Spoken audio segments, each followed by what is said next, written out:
दुनिया बड़ी तेज हो गई है और उस तेजी का असर हमारी नौजवान नस्ल पर हुआ है, जनरेशन जी पर हुआ है।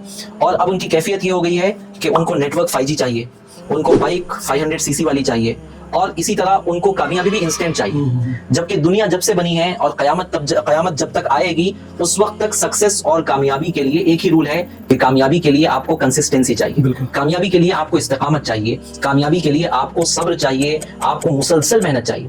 ये चीज आज की जनरेशन को समझ में कम आ रही है। जिनको आ रही है वो बराबर मेहनत कर रहे हैं, लेकिन मेजॉरिटी ऐसी है कि रील्स आप देखें कि 10 सेकंड से ज्यादा फोकस नहीं रहता और वो घंटों हम अपने फोन पर स्क्रीन पर अपना टाइम लगा रहे हैं। लेकिन जब आप फोन बंद करेंगे और मुझसे पूछे कि भाई आपने इतना फोन देखा है, आपका आउटकम क्या है, तो वो आपको कहेगा कि नील है। बिल्कुल सही। ना एंटरटेनमेंट है, ना आपको कोई मकसदियत है। पहले क्या होता था कि गलत ही चीज थी, लोग थिएटर को जाते थे, 3 घंटे मुसलसल एक ही चीज देखते थे। अगर फिल्म अच्छी होती तो कोई मुस्बत मैसेज तो लेकर आते थे। अब रील है बेतुके रील, कोई बनाने वाला प्रोफेशनल नहीं, रास्ते में खड़ा बना दिया, चलते फिरते बना दिया, कोई मैसेज नहीं, कुछ नहीं। सब लोग आज के दौर में जो कॉमन बीमारी नौजवानों को है, बड़ों को है, वो ये है कि फोकस उनके पास नहीं है। और मैं आपको एक हदीस सुनाऊं तो आपको बड़ा ताज्जुब होगा कि सरकार दो आलम सल्लल्लाहु अलैहि वसल्लम की हदीस मुबारक है कि क़यामत करीब होने की सबसे पहली अलामत ये होगी कि मेरी उम्मत से खुशू को उठा दिया जाएगा।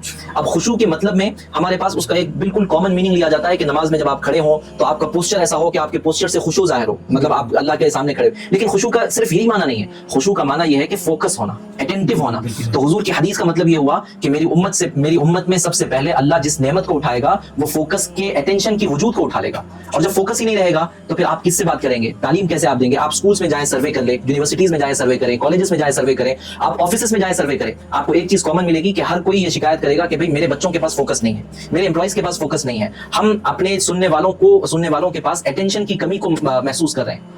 हल उसका कुछ नहीं मिल रहा है। हल क्या है? हल ये है कि जिस तरह पहले इसका हल था आज भी वही हल है, कोई नया हल नहीं है। हल ये है कि आपको जिस चीज से आपका अटेंशन जा रहा है उसको अपनी जिंदगी से मिनिमाइज करना ही एक हल है। बिल्कुल सही। आप जो रील्स देख रहे हैं, जो फोन स्क्रीन टाइम आपका है, ये आपके अटेंशन को कम कर रहा है और इससे बेशुमार परेशानियां आ रही है। माँ बाप से बच्चे बेजार हो रहे हैं, उनको माँ बाप की बात सुनने में उनको ऐसा महसूस हो रहा है कि कोई बड़ा सा पत्थर उनके सर पे डाल रहा है और उस माँ बाप की बजाय वो रील में गाना, कोई फहश चीज, कोई बेकार चीज देखने को तरजीह दे रहे हैं।